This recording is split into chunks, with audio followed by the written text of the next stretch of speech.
Hello, welcome everybody. Can everybody hear me fine?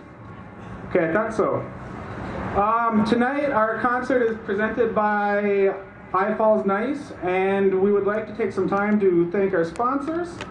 And it's a long list, so please bear with me. Farmers Insurance, Ronna McKay, City of International Falls, True Star Federal Credit Union, Barajas Mexican Grill, Rotary in memory of Myron, Stewart Super One, Border Boxes, PCA, Green Larson Mortuary, United Country Real Estate, Voyage North Realty and Auction, Small Town Tech, our local VFW, City Drug, Pick Me Flowers, Casanova State Farm Insurance, Rainy Lake Chiropractic Clinic, Green Tech Manufacturing, KGHS KSDM, Sears, Espresso Lane, Amp Salon, Cenex, Randy Posniak, Borderland Jewelry, Wells Fargo Community Fund, The Hideaway, The Sports Shop, Never Ending Consignment, and Lindy's Smoking Hot Barbecue. Let's hear it for our sponsors.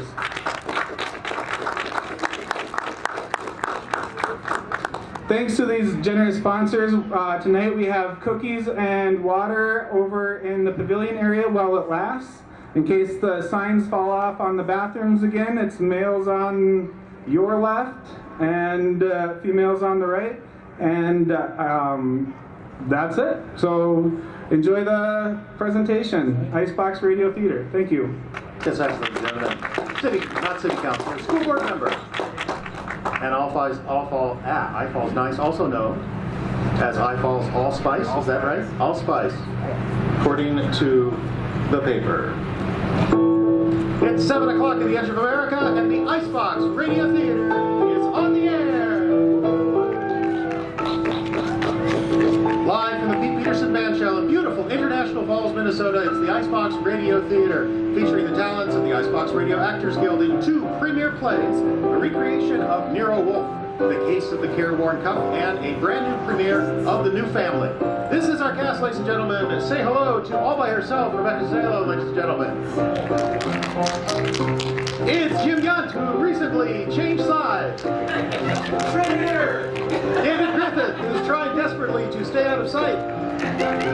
Tom Babette, who would like to do that, but it's a few years too late. Cody Boyer, who was never out of sight ever. The lovely, the talented Ayla McIntosh, ladies and gentlemen. The lovely, the talented Douglas Grief, ladies and gentlemen. And that's Justin Kaplan.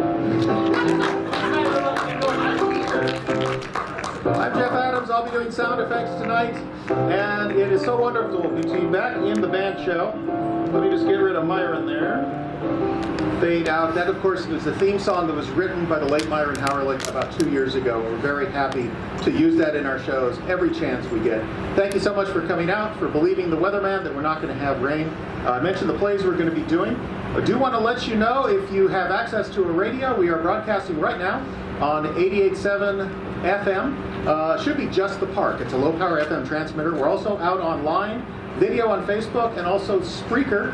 And I do know we have a couple of folks from around the country already listening because they're big fans of the IBRT, and we're going to be hearing from them kind of an intermission between the two shows. Also between the two shows, want to let you know we're going to be passing the hat, doing a fundraiser for the Falls High School Speech Team. International Falls High School Speech Team has the hope next year of going to a big city meet, of going to a meet in the Twin Cities. They get some money from the district, not enough to make the whole trip happen. So we are going to be doing that. We have, of course, Rebecca is an alumnus of the Falls High Speech Team, and David's got one more year, right? So you can take advantage of that. We'll be doing that at halftime. We'll also be hearing from the coach, Doug Lothian, who just showed up. And also want to let you know, this will be fun. To those of you listening online, in the description of this event, there is a PayPal link. You can actually help the Falls High School team wherever you are. Make a donation on PayPal. We'll make sure they get the money. Well, our first play today is, of course, The New Adventures of Nero Wolfe, which originally starred the immortal Sidney Greenstreet. You saw him in Casablanca, The Maltese Falcon. He was the big guy in a lot of movies with Humphrey Bogart, and it's an absolutely wonderful role, and we're doing our second Nero Wolfe because Justin Kaplan is every bit as good as Sidney Greenstreet. Yes, I said it. That's just the way it is. Tonight's play is called The Case of the Careworn Cuff. It debuted on October 27th over the NBC Radio Network. This was the second Nero Wolfe show ever broadcast. So without further ado, ladies and gentlemen, just as the train arrives, it's time for Nero Wolfe and The Case of the Careworn Cuff.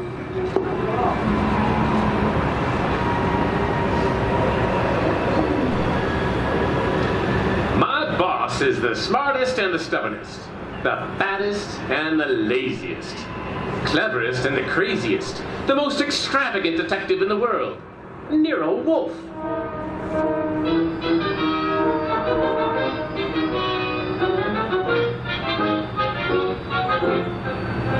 It's The Case of the Careworn Cuff with that brilliant, eccentric private detective, orchid fancier, and gargantuan gourmet, Nero Wolfe, starring Justin Kaplan.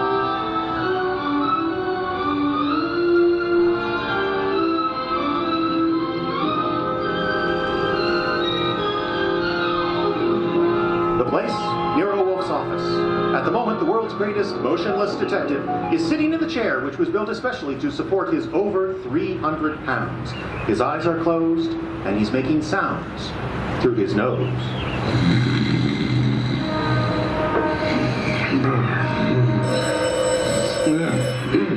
Archie. Archie. Archie! Yes, Mr. Wolfe, what is it? The phone, if you please, Mr. Goodwin. But it's on your desk, only 8 3/4 inches from your left elbow. All you have to do is lean forward. Confound it, Archie. What do you think I am, an athlete? Hello? Nope, wrong number, mister. I'm sorry, Mr. Wolfe. Did that old phone awaken you? Wrong number. And I was not asleep. I was merely concentrating. On what? We're out of work. There's nothing to concentrate on. It may have escaped your errant attention, Archie, but there are other subjects for thought besides murder. Sure. Blondes. And blondes. You're right, brunettes. Phooey. That's not a nice thing to say about any girl, even if she is a brunette. Archie, Yes, sir. go away. You annoy me. Yeah, but who will get your beer for you? Fritz will. Tonight happens to be Fritz's night off. However, you can always get your beer for yourself. Don't be an idiot. There are exactly 23 steps between here and the kitchen. As you very well know, I abominate all forms of strenuous activity. 23 steps times 2 is 46. You could walk very slowly. Nonsense. But now that you mention it, I happen to be mildly thirsty. Archie, would you... Now that I mention it, you'd better let the beer go for tonight. Why? Our stock is running low. You've been careless. I've been careful. Because something else is also running low. And what is that? Money. Fiddlesticks. There's plenty in the bank. Well, sure, but very little of it is yours. Mr. Wolfe, do you remember that batch of orchids you bought last week? Of course I do. Magnificent and very rare specimens. I got a magnificent bill for them this morning. It was large. It was large. Confound it, Archie. I shall have to do some work. You've turned down half a dozen cases in the past few weeks. One of them may still require me. And most of them hired other detectives. However, there's Mr. Winslis that might still be in need. His problem is what? As I remember, he is being followed by midgets. He wanted you to do something about it. Not that he minded the midgets so much, it was the elephants they were riding. That man needs a psychiatrist, not a detective. Anyone else? I'll check my files, but I don't think there's... Oh, Saved by the Bell. Archie, another cliche like that, and I shall Answer the phone yourself. assassinate you. See what it is. Okay. Hello. Yes, Mr. Wolfe is in. Yes, he'll be in. He always is. What? But... Well, That was, Mr. Charles Porter. He was in a hurry. He's on his way over right now. He should be here in about 10 minutes. Prospective client, I trust? $1,000 worth of prospective client. Well, splendid. Now, Archie, my beer. Okay, but I'm not sure you're going to accept his offer. Indeed. What did he want me to do for his paltry fee? Well, that's the point. If I heard him right, he wants you to do... nothing.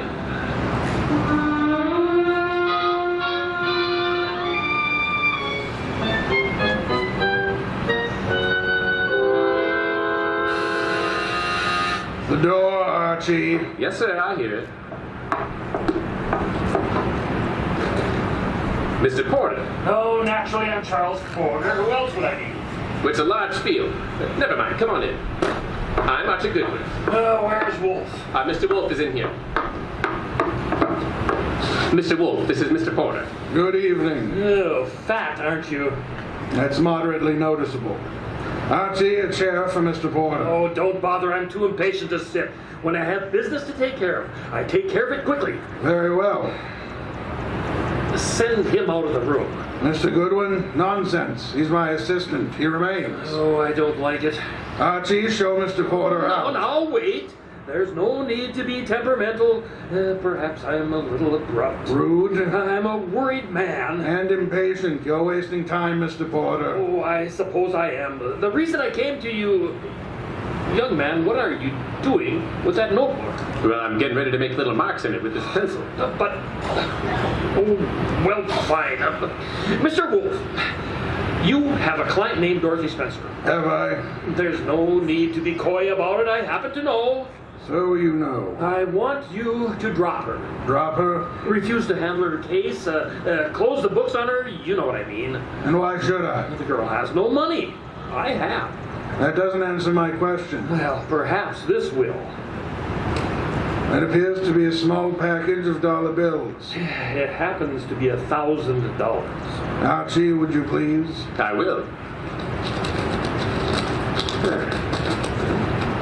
Yeah, the boss said it is $1,000. Thank you. Mr. Porter, Yes. you are paying me $1,000 in order for me to refuse to act for Miss Spencer, nothing more. That's right. What does she suspect you of? I said nothing about... Well, that is... Well, you must know that as well as I do. Possibly. Nevertheless, what does she suspect you of? Being a blackmailer. Where is your occupation really is? Oh, I'm a musician, a pianist. I'm appearing nightly at the Windsor Hotel. Archie, have you made out a receipt for Mr. Porter? Yeah. Give it to him and show him the door. Okay. Mr. Porter? Mr. Wolf, I want your assurance that the entire affair is definitely finished. My association with Miss Spencer, you mean? You have my assurance that it is, to use a classical term, da capo. Thank you. Good night. Mr. Wolf, I have a secret about Mr. Porter. Well, he smells. Some perfume or another. More importantly, his right coat cuff is more worn than his left cuff. And da capo happens to be a musical term meaning start again from the beginning. Well, Porter thought it meant finished. Therefore, Mr. Porter is a liar. His ignorance of common musical terms indicates that he is not a musician. And the worn right coat cuff indicates he is in fact an office worker. Well, that's kind of leaping to deduction. But even if Porter is a liar, Mr. Wolf, there is something else. He paid you $1,000 to drop a client named Dorothy Spencer. Mr. Wolf, you have never had a client by that name.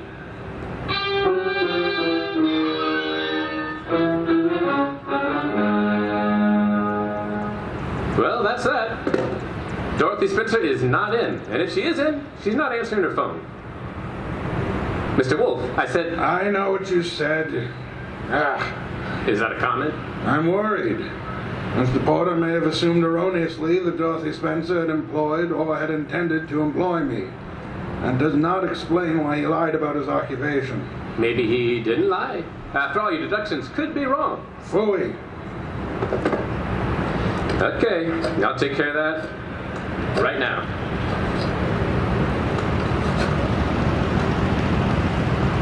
Hello? Windsor Hotel? Give me the manager's office. Can you tell me if Charles Porter plays the piano at... Uh-huh. Hey, she sounds blonde. I see that. Yeah, thanks a lot. Say, what do you do after work? Oh, I see. So long. She goes home and beats her husband.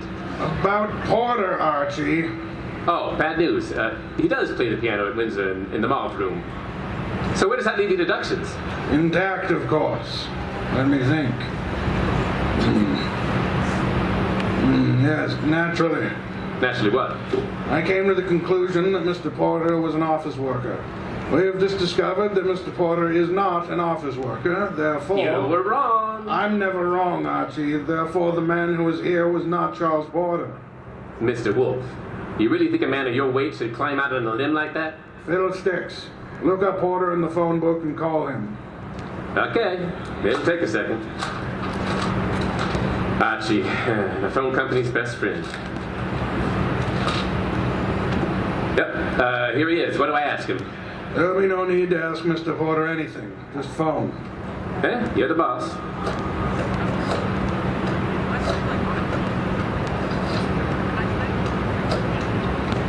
Hello. I'd like to speak to Charles Porter.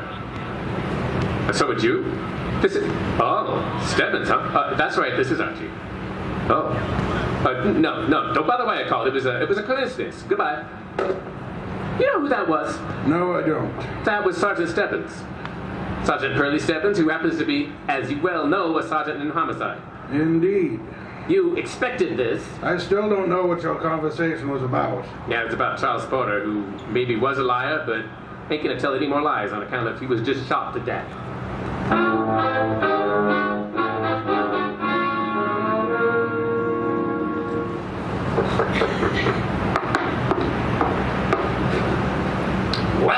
Well, if it ain't Archie Goodwin. Come in, Goodwin. Thank you, Sergeant Stebbins. I've been expecting you. Sweet of you to say that, Pearlie. Why did you phone Porter? His right coat cuff was more worn out than his left. Oh, so for that you had to kill him. No, actually I killed him because he didn't know what is da capo. Oh, hey! Yeah, hey. He don't look good anymore, eh? Guys would stop bullets with their face never look good. Pearlie, you've been right. That corpse is not Porter. Relax, Goodwin. His fingerprints were on file and they check. His girlfriend says he's Porter. If he could get up and talk, he'd tell you he was Porter. So what makes you think he isn't? Well, because when he visited us earlier tonight, he looked different. Well, not too different, but... Did you say girlfriend? Yes, I said girlfriend. She's in the next room mopping up. Well, she kind of broke down when we brought her here. You brought her here? Oh, no, now don't tell me what her name is. Why wouldn't I? It's Spencer. Dorothy Spencer. Oh, that's what I was afraid of. Sergeant, Ignore him. He comes with the woodwork. His name is Goodwin, Miss Spencer. Archie Goodwin. Find what you were looking for? What I was looking for? Well, someone's gone through this place like a minor league hurricane. Was it you? What business is that of yours? Of mine? None. On the other hand, Nero Wolfe might have other ideas. As a matter of fact, I'm sure he'd have other ideas. Miss Spencer, why don't you go see him? The address is 601 West 35th Street. I don't see why. You want your boyfriend's murderer found, don't you? Now listen, Goodwin. The police are working on this. Oh, sure. They'll see to it that nobody harms a corpse. Well, goodbye, Miss Spencer. Don't forget that address, 601 West 35th Street. Believe it or not, you used to be a client of ours.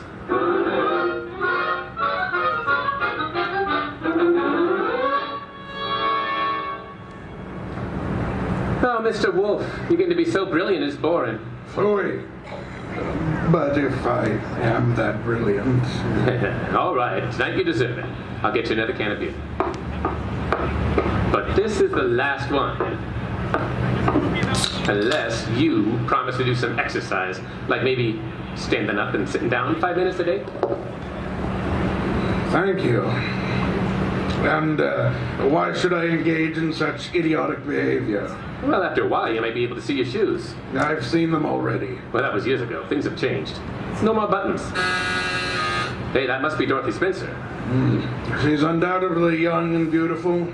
You deduced that from the way she presses the buzzer. I deduced that from the gleam in your eye. Bah! You can buy all you want. I'm going to keep that gleam shining. Well, hello, Miss Spencer. Come in. Thank you. Mr. Wolf? In the lodge, sitting down, gentlemen, behind the desk. This is Dorothy Spencer, Mr. Wolf. You'll forgive me not rising. It's due to a necessary conservation of energy rather than rudeness. Archie, a chair. Sure. Here you are, Miss Spencer. Thanks. Now then, Miss Spencer, Have the police found anything but dust in Mr. Porter's closet? Why, no. You were engaged to Mr. Porter? I was. That ring you're wearing, he gave it to you? Yes. May I see it? Well, all right. Here. Thank you. Expensive. Very expensive. You may have it back. Miss Spencer, why are you marrying Charles Porter? I loved him. Phooey. Mr. Porter, according to Archie's description, was twice your age with considerably less than half your attractiveness. Love may perhaps be blind, but it is not astigmatic. I don't know what you mean. What were you searching for under the nose of the police? Nothing. Nothing at all. How did your fiancé earn his money? He played the piano at the... Phooey. What you earned there in a year wouldn't begin to pay for the ring he gave you. Would you like to try again? I don't know how he made his money. I suggest that you do. I suggest that he earned money by the same method he induced you to consider marrying him. Blackmail. Yeah, but... Why was he blackmailing you? Old letters I'd written when I was too young to know any better. Your motives for murdering Porter would be twofold then. Recovery of blackmail material and avoidance of marrying a man you dislike. I didn't kill Charles. The door. Archie, get Miss Spencer to the kitchen at once. It must be the police. Yeah, let's go, Miss Spencer. Right through that door. And stay there until I call you. Mr. Wolf, do I know Miss Spencer is here? You know nothing. A simple role for you to play. I haven't got time to resent that insult right now. But you wait till next time you drop a collar butt. Oh, well, bless my soul if it isn't dear old Inspector Kramer. How are things in the homicide department? Where's Wolf? What big surprise. He's sitting. Mr. Wolf. Good evening, Inspector. Where's Dorothy Spencer? This is not the Bureau of Missing Persons. The district attorney would like to talk to her. I shall tell her so the next time we meet. That could be right now. She's in this house. Well, I don't see her. Mind if I look around for myself? Well, if you have a search warrant, go right ahead.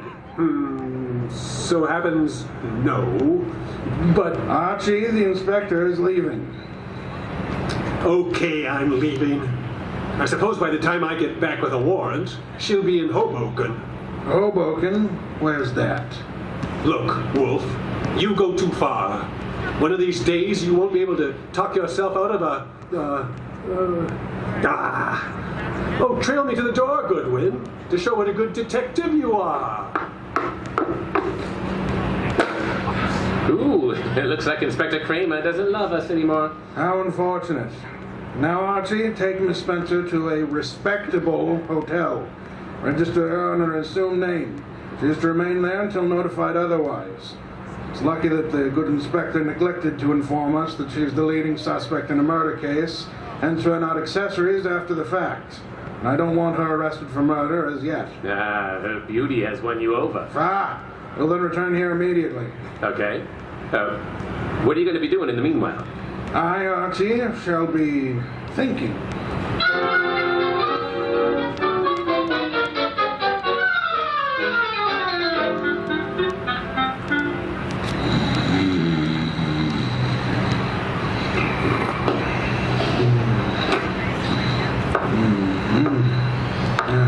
Archie? No, not Archie. Yes, our impatient and non-musical friend come in through the window. How are you, Mr. Not Porter, of course, but, what? Where's the girl? That question's beginning to bore me. I don't know. I think she's here. So did the police. I might add that they were slightly closer to the truth. Incidentally, what makes you think she was Porter's accomplice? She must have been. Nonsense, she wasn't. Porter was blackmailing her just as he was blackmailing you.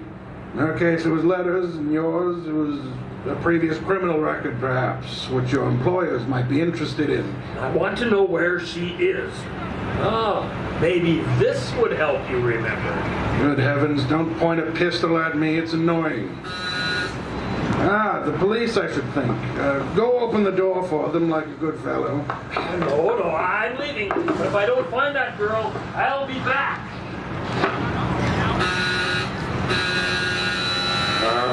Knock the blasted thing down if it isn't open. All right. I've got the search warrant. Also, I've no doubt a fine-tooth comb. By the way, Inspector... All right, boys. Cover the house. I got the west side. Yes, sir. All right, Wolf. What did you want? As your men go through the house, could you have one of them shut the back window? I've just had a burglar, and I suspect he left it open. Unless the matter is attended to, the house may be filled with... fresh air. Yeah? What's the matter with that? Fresh air is a deadly poison. Clogs the lungs.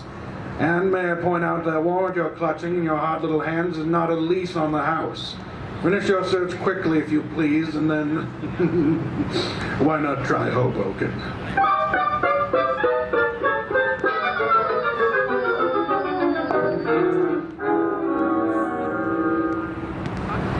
So I just missed the inspector, huh? You did. Well, that I can stand. Sorry about the burglar, though. Well, perhaps we can arrange to have you meet him in the morning. You left his calling card with name and address on it? He left his handkerchief here on my desk. No. It's a handkerchief. Smells. Well, so it does, but what does that All tell of us? our unknown friends carry the odor. Therefore, Yeah. you will go out immediately to the nearest drugstore and buy a specimen of every type of soap manufactured in this country.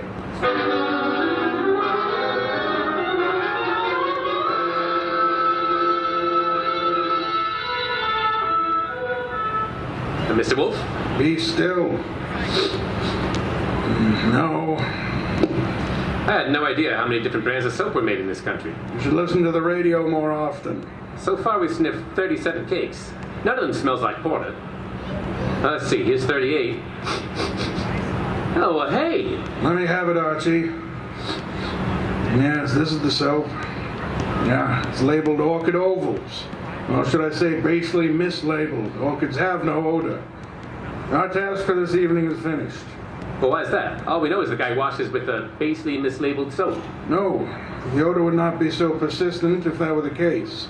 Unquestionably, our visitor works in a soap company that makes Orchid Ovals. Every employee at a plant in which perfume in large quantities is used inevitably carries the odor on his clothes. Huh.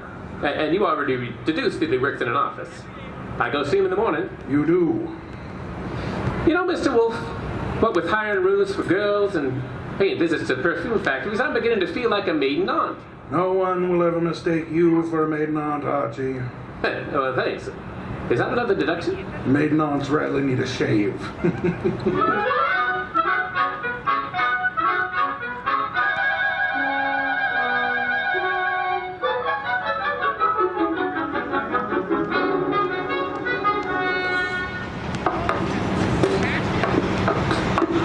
Orchid Ovals, good morning. One moment, please. Ooh, can I do anything for you, sir? Yeah. That is... Let's put a pin in that question and slip in another one. I'm looking for one of your office people, about 45. 5'10", speaks in a sharp, clipped voice. He owes you money, too? Who owes me money? Mr. Wheeler, the man you're describing. He owes everybody money, in spite of the fact he's office manager and makes lots and lots of... How much does he owe you? Oh, not an awful lot. It won't break me if I don't get it.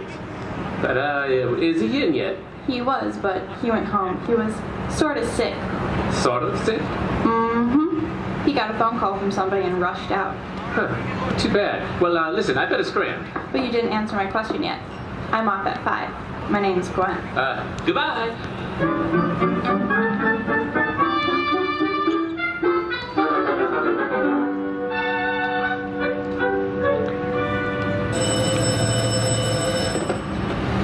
Wolf speaking. Archie here. Look, our unknown's name is Wheeler. He left the office this morning after he got a mysterious phone call. Get to Dorothy Spencer at once and bring her here.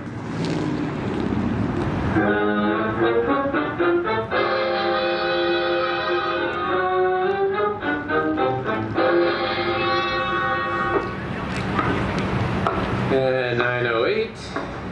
Ah, yeah. Here it is, room 909. Miss Dorothy Spencer.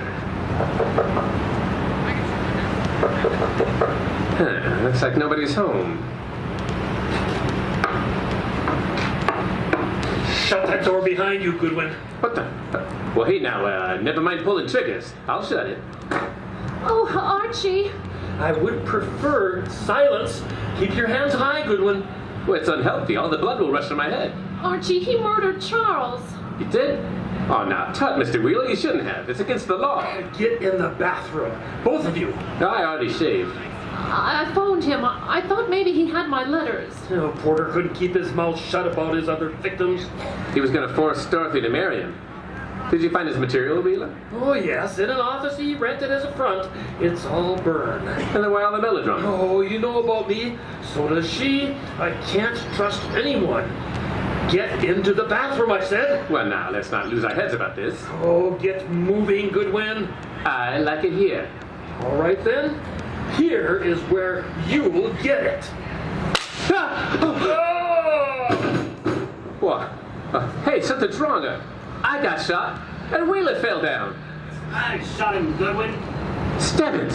Oh, dear Sergeant Stebbins! Oh, you little flat-footed angel! It's lucky for you, my flat feet got staked out here in time. Just for that, I'm going to buy you a set of arch supports for your next birthday. Hey, I'm beginning not to believe this. You had it all figured out? Well, not exactly. The thing is... Oh, I get it now. Wolf sent you here. Well, he kind of phoned in and suggested one of us shoot down here and do some rescue work. Oh, that old devil. Oh, you're not kidding. Well, what are you laughing about? Wolf wasn't sure if you'd need rescuing from Wheeler or... Now, quit killing yourself with your own jokes. or whether Miss Spencer would need rescuing from you.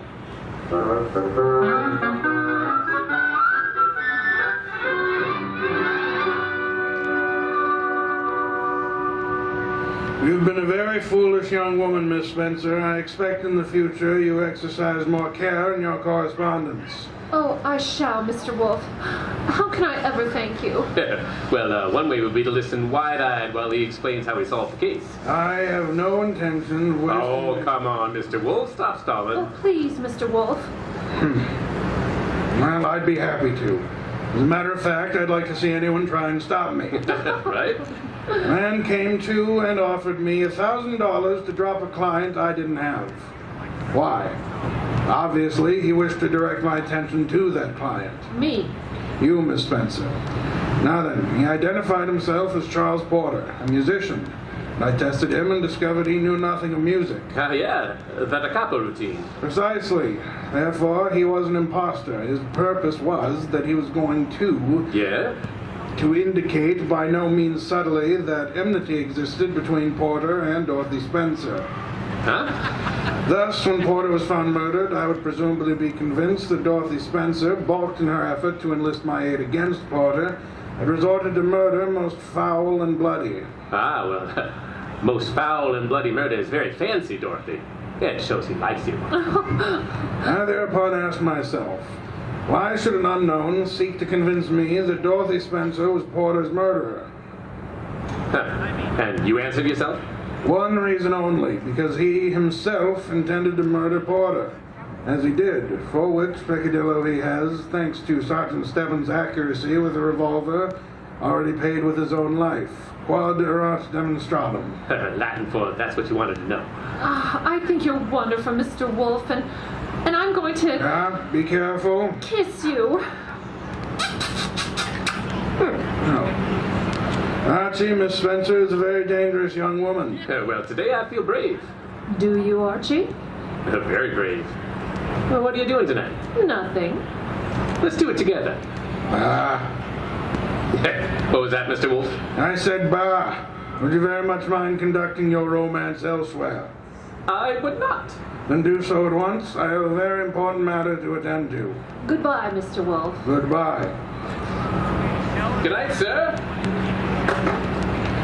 Very important. Very important.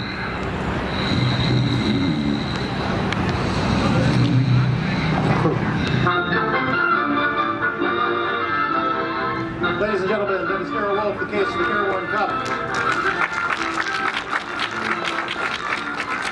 Rebecca Salo as Gwen. Jim Young as Archie. Compliment as Wheeler. Tony Boyer was Sergeant Stebbins. Ayla McIntosh was Dorothy. Douglas Street Inspector Kramer. And the brilliant sedentary radio actor, ladies and gentlemen, Mr. Justin Kapla.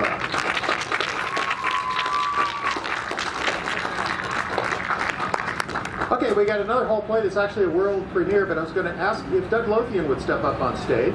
As I mentioned to everyone here in the park, and also to those of you listening online, we're doing a little fundraiser tonight for a special event that's happening next year, most likely. And the lovely, talented Rebecca Salo is going to start distributing, and we'll just wait for Doug to learn all right. So, you are Doug Lothian. Doug Lothian, speech coach. Ellis Bards, IBRT, Small Town Tech, all the cool things happening in town. Tell us what you're raising money for. Well, the high school speech team, for those of you who may not know much about it, although just looking around, there's about 10 or 12 people here tonight who are either directly or indirectly involved in it. These are students, they're really amazingly creative, talented, brave students. Yes. They pick out a piece of literature 10 minutes long, memorize it, and do what most people fear more than death. They get up and perform it and ask to be judged. Yes. And they do this multiple times throughout the weekends in the spring, and it's a fantastic thing. So we compete against all schools down along the Iron Range, sure. And I think that our school can go just as big against the big schools down in the city. So I'd like to take them down there for a big meet. And that's a long trip to take a round trip in one day, so the idea is... Well, the meet starts at 7 in the morning, so we are not going in the morning. Okay. We will be going the night before, and it goes till 5 in the afternoon, so we won't be driving home that night. So it'll involve a couple of overnight stays, and we have some money will be subsidized by the district, but we're going to need to cover some more travel costs. So that is what the lovely, talented Rebecca Salo is moving through with a ice cream bucket.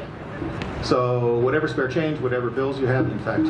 And Rebecca Salo, who graduated this Yes. year, was one of our captains of the speech team. Each alumnus. In fact, I didn't catch her before. Oh. That was actual prop money that was used in the case of the Careworn Cup. Wow. I feel like I should claim it.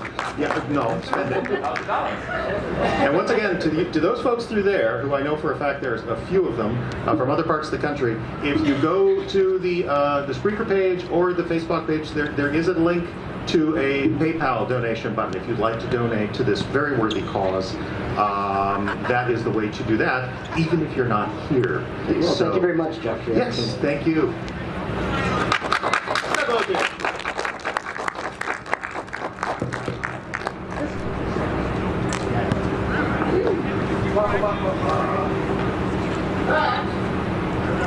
Everyone ready for the next one?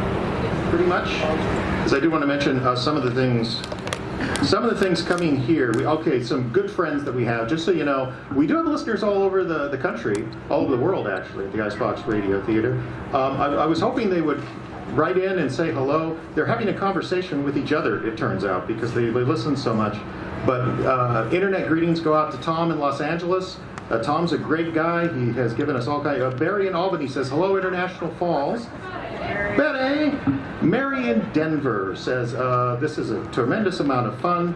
There are so many Archies in the radios here. Oh, look, they're having a whole conversation about old-time radio and that. And also, Ken in Hawaii, Ken in Honolulu, who is a great listener of the Icebox Radio Theater, thinks we're all crazy for living here because it's 70 degrees there now, and apparently is that. How we made out, Rebecca? Good, you got a cookie too. Are there cookies over there?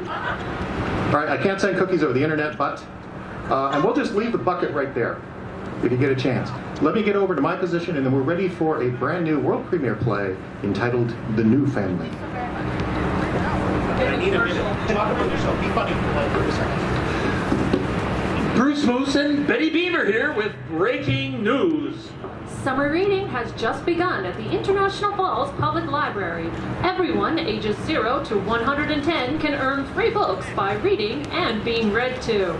Track down some great reads at the library and earn free books.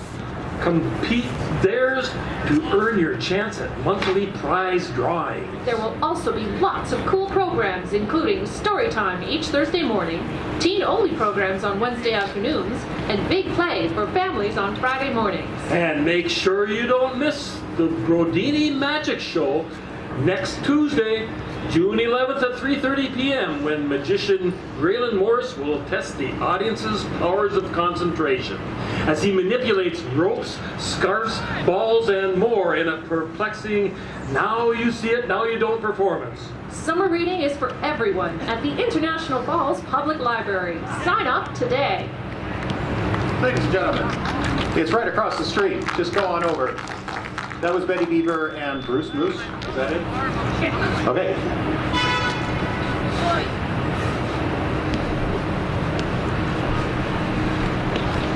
And now a brand new world premiere, The New Thing. A short time ago, in an upper Midwestern community, not too far from our own, a wholesome American family faced a terrifying threat to their very way of life. The following story is a dramatization of these events, presented here for your education, and so that you might too address the issue from a safe distance, that you might too realize the terrifying truth before it's too late. It could happen here! Warning, these events are not for the faint of heart. We present to you now, The New Family.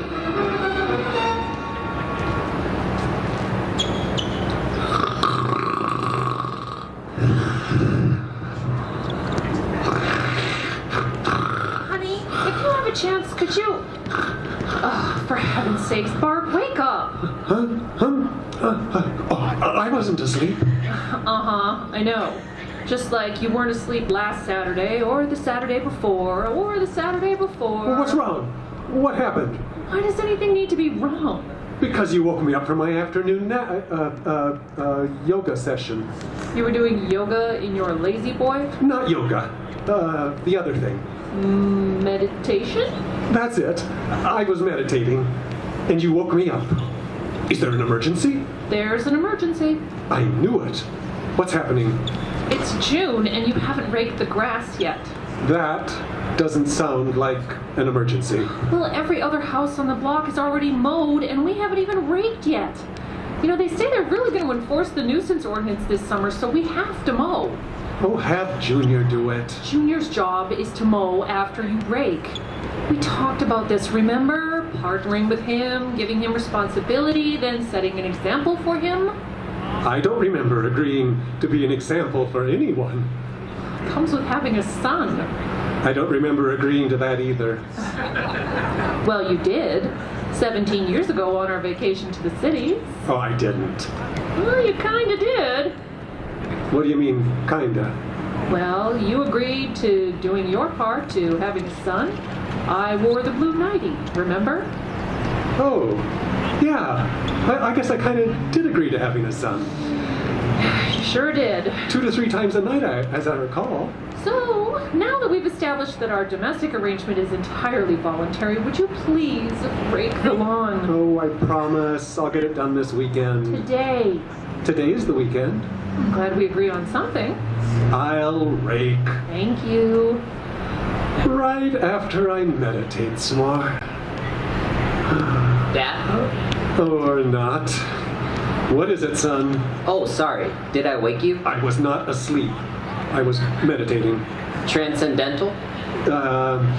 Is that the kind where you close your eyes? I guess. Then, yes, transcontinental. Transcendental. Whatever. What can I do for you? I need your help with this essay for a scholarship application. What happened? You broke your pencil? Dad, I write on my laptop. Well, then it shouldn't matter if your pencil's broken. Good night. Dad, please. Oh, all right. What's got you hung up? Well, in this part I wrote, the cumulative effects of our society's tendency toward resource use, up to and including the point of complete exhaustion, suggests a severe paradigm shift away from the planetary stewardship of the past toward a short-sighted and eventually catastrophic pursuit of ever-dwindling profit margins. Sounds good. It does? You bet. What did you think was wrong with it? Well, I was afraid it made me sound dumb. No, it doesn't do that. Cool. Thanks, Dad. Anytime. Whew. I need some meditation after that. Oh, hey. Not sleeping. What? What is it? Well, there's a family moving in across the street. What? What's wrong? Grandpa! How long have you been sitting there? How long has you been sitting there? What's the matter? Well, you just startled me, that's all. You are way too quiet for a man your age. What's this about a family? Well, the old slooper place across the street. Someone's moving in. Seriously, wear a bell or something. Well, look at that. A nice little family. 2 kids and everything. Huh. Oh, what is it, Dad? Well, I don't know. They just look different somehow. Different? Let me see. What do you mean different? Well, a little underdressed for the weather, for one thing. Yeah, they are. He's wearing a t-shirt and shorts, and she's got sandals on. Yeah, she does. You two stop. They're just a normal all-American family. Look, the 2 boys are even playing catch in the front yard. Oh, nice to see a youngster play baseball instead of those video games they got now. They're always killing something or stealing something or blasting portals into things. Walked in on Junior the other day. He was shooting up a girl zombie that wasn't hardly wearing any clothes. There were so many things wrong, I just had to turn around and leave the room. I'm with you, Grandpa. In my day, we only shot asteroids or centipedes. Oh, wait a minute. What? What's wrong? The boys playing catch. You see that? What? What are you looking at? Oh, I see it now. Oh, I didn't notice that before. This is worrisome. What are you two talking about? Oh, the hats, Bee. Look at the boys' hats. Arizona Diamondbacks. Mm-hmm. So? And the U-Haul. That says Arizona, too. Oh, it sure does. Oh, of course, it could actually be from anywhere. Oh, be an awfully big coincidence. What are you two talking about? B, use your eyes. That family moving into our neighborhood is not from here. So what? So what? You complain about anybody moving in. Last time it was that nice couple from the cities. Well, they were weird. How? Oh, they just were. Oh, but at least they rooted for the Vikings and knew how to operate a snowblower.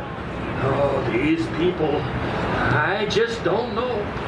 Well, I'm going to go across the street and welcome them to the neighborhood. You sure you should do that? I'll take the baby. She's been cooped up in the house all day. The outing will do her good. Where are you taking my granddaughter? To meet the new neighbors, Dad. Oh, I didn't sign off on that. Well, then you can change her.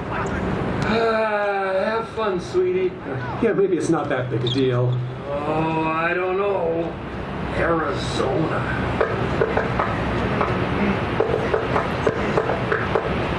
What the hell's that? Oh, that's Lou, from next door. He likes to use a secret knock, so I'll know it's him. You mean that crazy doomsday prepper? Yep. Come in, Lou. Did you see them? Yeah. We're looking at them right now. Did you? Of course. Couldn't you tell from my knock?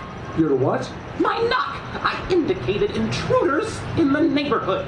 You did? How? Morse code, of course. Well, not Morse code. That's too well known. It's my own variant. I gave you a laminated code key, remember? Oh, sorry, we folded that 3 times and used it to prop up a table leg. Oh, it doesn't matter now. Did you see? We saw. Arizona Diamondbacks. Oh, it's fine, Lou. Fine? Arizona Diamondbacks? That's not the Northland. That's not even the American League. So we need a plan. A plan to do what? Good question. We're chasing our tails here. Reconnaissance. That's what we need. I'll set up an observation post in my command center. In your what? He means the deer stand in his front yard. Oh, I was going to talk to you about that, Lou. You want to take that thing down? Why? It's an eyesore. It's not deer season, and even if it was, you couldn't shoot anything from there. We're inside the city limits. Who sets up a deer stand in his front yard? It's not a deer stand, it's a command post. And you can't see it anyway. It is a deer stand. And what do you mean I can't see it? Practically blocks the view from my room. No, you can't see it. You only think you can see it. What? You can't see it. It's camouflaged. You mean it's painted camel? Right. Camouflage. It's just painted camel. You can clearly see it. No, you can't. As a matter of fact, it's painted in the blue and gray camo. That's navy camo. Sticks out like a sore thumb in your yard. Oh, really? You do understand that camouflaged does not mean invisible, right, Lou? Yeah, but this is special camo. Oh, it is, Right. It's infused with military nanobots with light-bending technology. They're not even legal for civilians to own. I got a special deal. Uh-huh. And who told you about the nanobots? Guy who sold me the stand? I see. Gave me a great deal on it. Oh, I bet he did. I'll go set up a reconnaissance. We'll keep a 24-hour watch, work in shifts. I'll take first. Lay low. Report if you see anything, and remember, safety first. Reminds me of a poem, that fella. A poem, yeah? Yeah, the one that ends, good fences make good neighbors. I don't think we can build a fence that high, Grandpa. We can always try.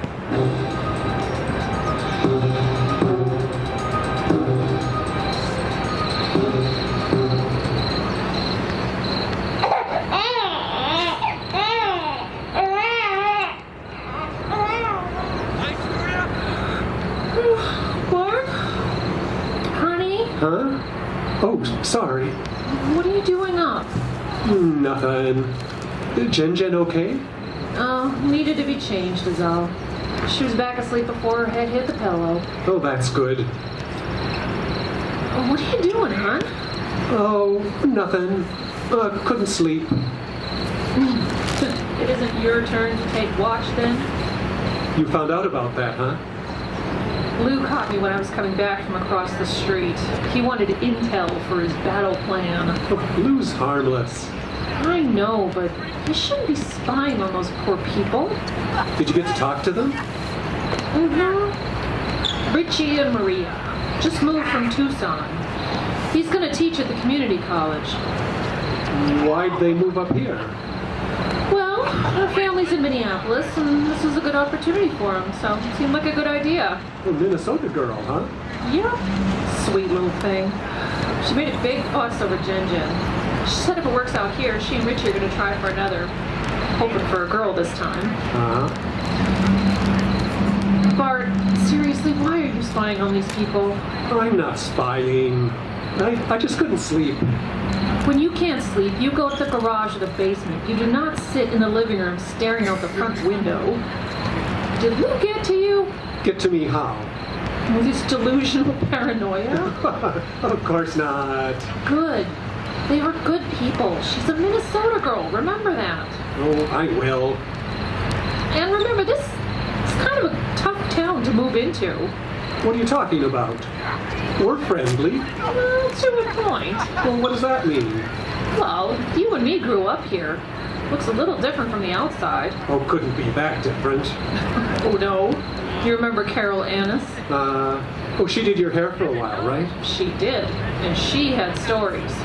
Women asking for a different stylist. People getting mad when her husband got a promotion. And the kids had it the worst. Bullying, never really feeling accepted. It's no wonder they moved. Well, we didn't have anything to do with that. No, we didn't. Well, don't stay up too late. I won't. Oh, and you have tomorrow off, right? Uh-huh. I have a thing from 3 to 5. Can you watch Jen? Sure. Okay, thanks. And Bart? Yeah, huh? Don't listen to Lou. They're just a nice family. Oh, of course they are. Good night. Good night. I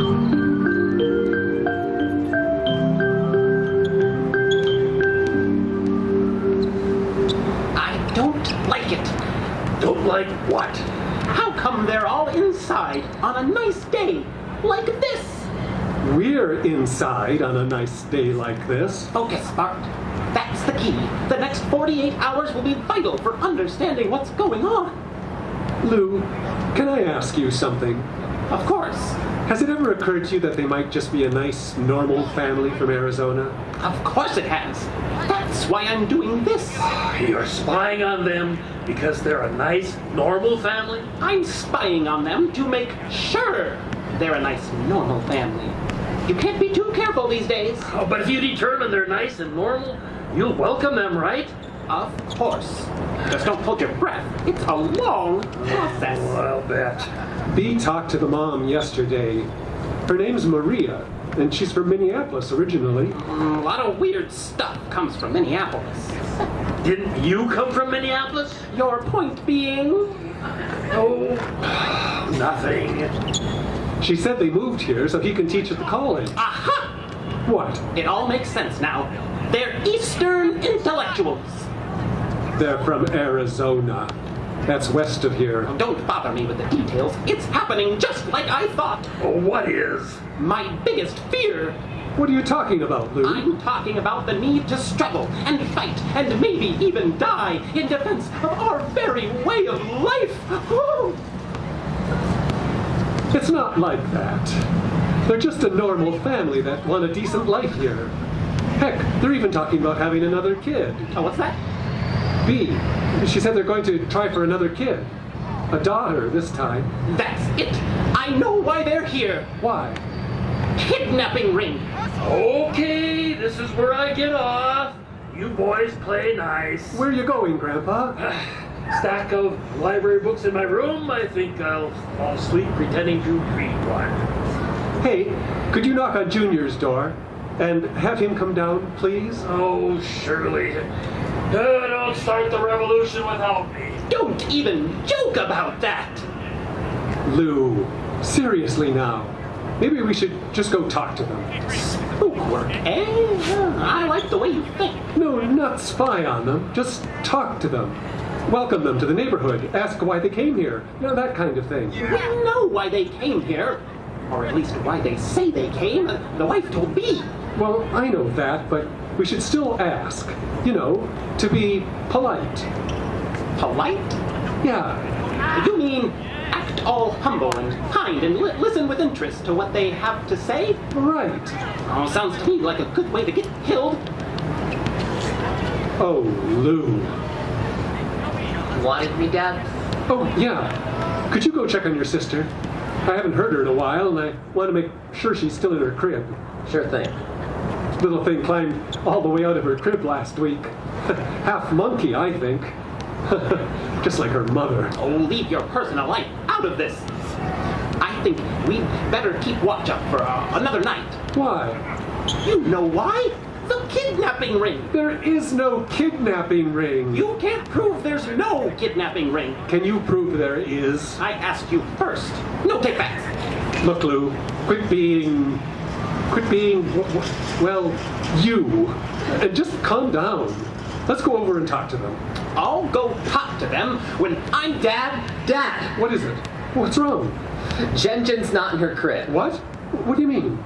Did she get out? No, the door was closed. What about it? I looked under the crib, in her closet, everywhere. Did you look in her toy chest? Yes, She's always trying to crawl in there. Yes, I checked there too. Oh, no. It's time, Bart. Time? For what? Time to face the music. We got us a kidnapper across the street. Well, just hold on a second. Let me think. Thinking time is over, Bart. It's Lou time now. Oh, we're doomed.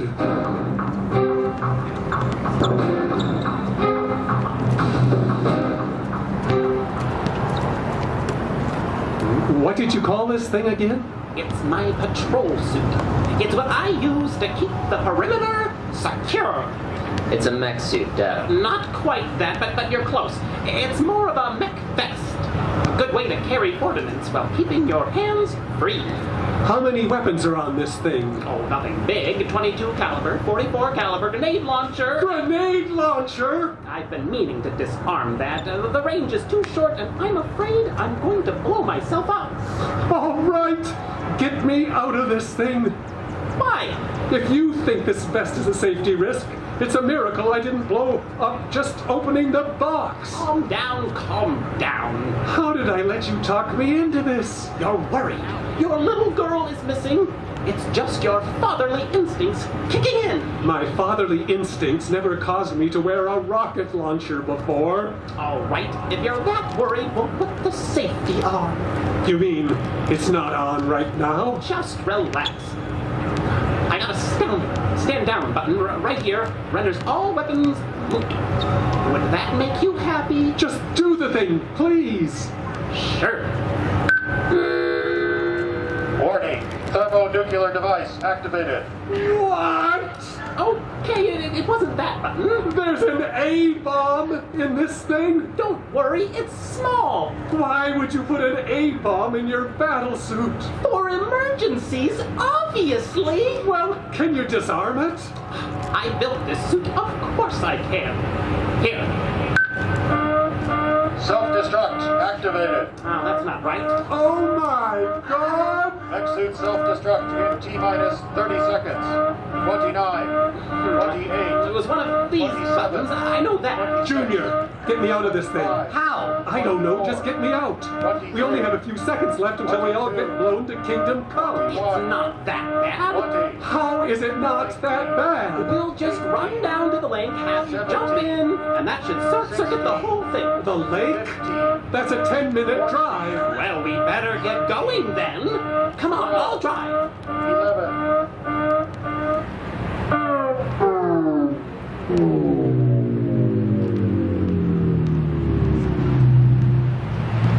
What just happened? It's okay, Dad. There was a big on-off switch on the back. There was? I mean, see? Problem solved. There was an off switch all along, and you didn't know about it? I forgot? How could you forget? You built this thing. Well, when I said built, I probably should have said ordered from a website. What? I modified it, though. Made it my own. How? Painted it. It's clearly unpainted plastic, Lou. Well, I'm going to paint it. Electric blue, I think, with black. Just get me out of this thing. All right. Don't go self-destructing or anything. Dad? What now? Do you want Mom to see you in the nuclear-powered weapon suit? Ideally, no. Why? Because she's across the street at the new neighbors. And she's got Jen. What? She's talking to the mom over there. Looks really happy. Okay, now she's coming this way. Get me out of this thing, Lou. I can't remember where the release latch is. What? Let me go home and get the manual. I'll be right back. 10-15 minutes. She's going to be home in a few seconds. Don't worry, I'll be back. Junior, can you help? Sure, Dad, but not Hi, boys, we're back. in time. Oh, Maria is a riot. She could have been a professional Hi, honey. comedian. What are you wearing? Oh, it's a thing. It's a hunting thing that I borrowed from Lou. Junior, what is your father wearing? Why are you asking him? I'm cutting to the chase. It's a mech suit, Mom. Okay, what's it doing on your father? I think his fatherly instincts kicked in. Is this true, Bard? Yes. So, when your fatherly instincts kick in, you feel the need to fight Godzilla? Oh, it wasn't like that. And would you please explain to me what you were doing at the neighbors? Picking up Jin. I thought I was looking after her this afternoon. I told you at breakfast, remember? Maria offered to babysit, so I took her up on it. I thought it'd be nice. Wait a minute. You thought you were looking after your daughter all afternoon and you didn't even know where she was? I knew where she was. Really? Well, I knew where I thought she was. And when you found out she wasn't there, you put on a mech suit and got ready to go to war? It's not a mech suit. It's more like a vest. Junior, could you please take your sister upstairs? Sure, Mom. I'll be up in a bit. Okay. Honey, what happened? I don't know. I panicked. Uh-huh. I panicked so bad I started listening to Lou. He wanted you to attack the neighbors, didn't he? Well, I was hoping for a diplomatic solution, but, yeah. Besides, Lou was right. Jen was over there. Somehow that's not very convincing. What did he think was going on? Oh, there might have been mention of a kidnapping ring. Uh-huh. Oh, I didn't believe him. And yet, there you stand in the vest of death. Okay. I listened to my idiot neighbor when I should have been listening to brilliant wife. Who told you at breakfast? Who told me at... Hey! What? You were leaving just as I came into the kitchen. You told me you were taking Jen before I had any coffee. So? So you expect me to remember anything before coffee? All right. Maybe I should have written a note. Darn straight. But you still should have known where your daughter was. At all times. Oh, I know. She was okay then? She was fine. They're good people, the new neighbors. Oh, I'm sure they are. Maybe when Junior helps me get out of this thing, I'll go over and introduce myself. I think that would be very nice, but I can get you out of the suit. You can? Well, sure, I took a bunch of engineering classes, remember? So if we start right here... Oops. What do you mean, oops? Warning, auto-destruct in 15 seconds. I'm going to kill that Lou!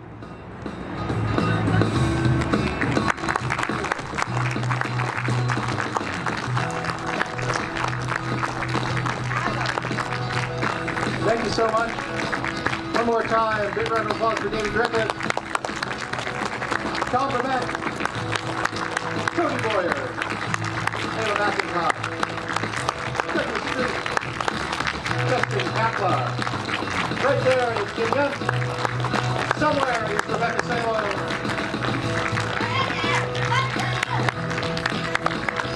We'll leave the bucket up here for a little bit. If you want to give to the Falls High Speech team, thank you very much. That's our show. What's next week? What's Tim? 10 left, but there's a show here next week. Cell phone ads. E-Sharp Heart Blues Band. E-Sharp Heart Blues Band. Fantastic show next week at 7. Thank you, Ariette. Good night.